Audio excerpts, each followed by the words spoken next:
thinking, oh, you know, I'll probably see somebody hiking. And I look up, Mama Bear is sitting there. And I just in an instantaneous look down and realize that what's going down there through the woods is a cub.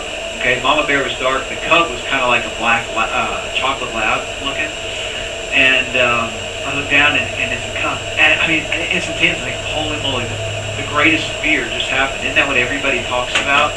Isn't that the big fear is coming between a Mama Bear and her cub?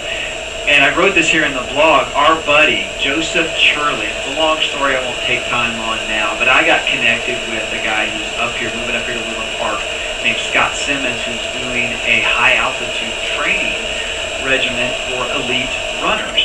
Joseph's one of his runners, and through that connection 2 weeks ago, Joseph stayed at our home for the weekend. Joseph's from Kenya. He is Kenyan. But he came over here to America, he was running professionally, and actually the Army recruited him and sped up his citizenship. He is now running for the U.S. Army and training for the Olympics. So he's up here doing altitude training. Stayed with us. It was an incredible time. If you're with me on Facebook, you saw some pictures and a little story about him. But he's up here, and we're talking about trails. I went and ran one with him, about killed me. And he tried to get him to go. He said, no, I'm not going to run the trail by myself. There's bear here. And I'm thinking, dude, you're from the Kenyan bush where they have, you know, lions or I think it's jaguars they actually have in his area, and snakes and things. And you're afraid of our little brown bear here? He's so scared of them. And so it's just a funny coincidence that the thing finally happens to me after 8 years of being out here running by myself primarily out on these trails. I come between a mama and her cub. And I look back up, Mama's still sitting there, which I thought that alone is pretty surprising. So I thought, and I know I wrote about this about running downhill. Say, you know, because bears have short front legs, they can't run downhill. And but I've read that that's a myth. However, this downhill is more than a downhill. I mean, it's rock strewn and boulder strewn.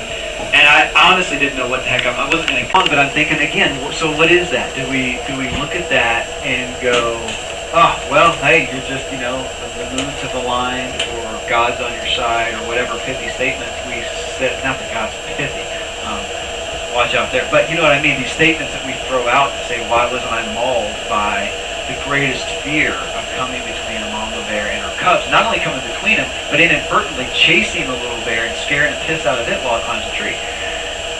I don't know, but what it got me on, and that's what I wrote about here then in the blog, which again, if you go to freeagentacademy.com, click on the show blog page, and you'll see it. It's a title. I gave it the title, I Just Split a Mama Bear from Her Cub. Though, really the title, I may even change it, is The Big Fear Happened. That is, so the big fear, not just coming upon a bear, but splitting it, the big fear happened. And so what happened about it? Well, nothing. Nothing. I mean, what could have happened? Could I have been chased and watched? I put stats on here. That here in Colorado, there's so many friends of mine who go camping. So, you know, since 1998, 23 reports of bear-human interaction. That's not death. That's not mauling.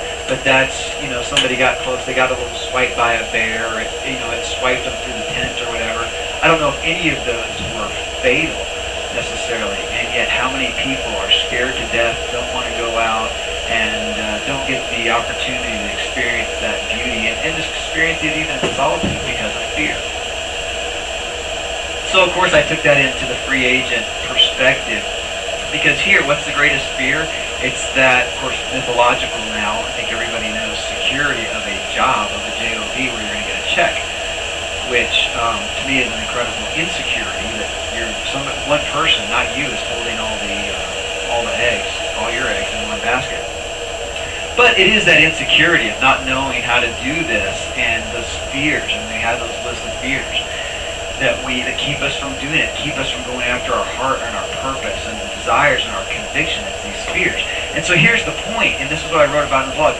The reality is, I'm not going to sit here and polarize, because that's what we tend to do, right? We're trying to talk somebody into doing something we just want to try to minimize fear. And like marital counseling, you know, they talk about we polarize. Somebody has one fear, we try to talk about it, but we polarize. Well, I'm not going to do that, because the reality is all ridicule or disapproval from various people leap to worries and anxieties. You'll work harder than you expected or even fathomed. You will miss the mark in your endeavor and have to adjust. You call it failure, let's call it normal progress. You will go out on the trail alone, come to your mama bear and stuff. It's going to happen. But here's the reality.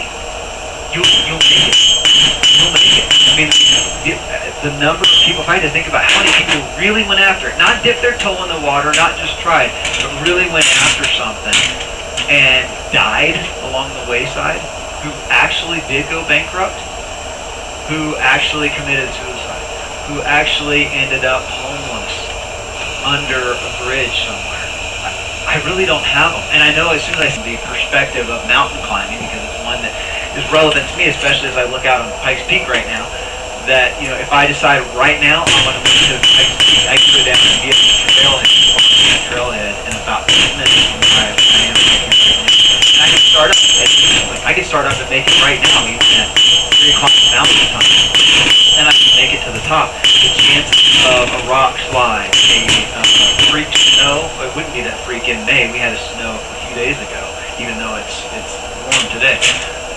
The chances of insecurities are absolutely is very personal.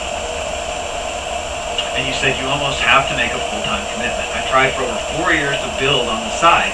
There comes a time where you have to devote your full energy and creativity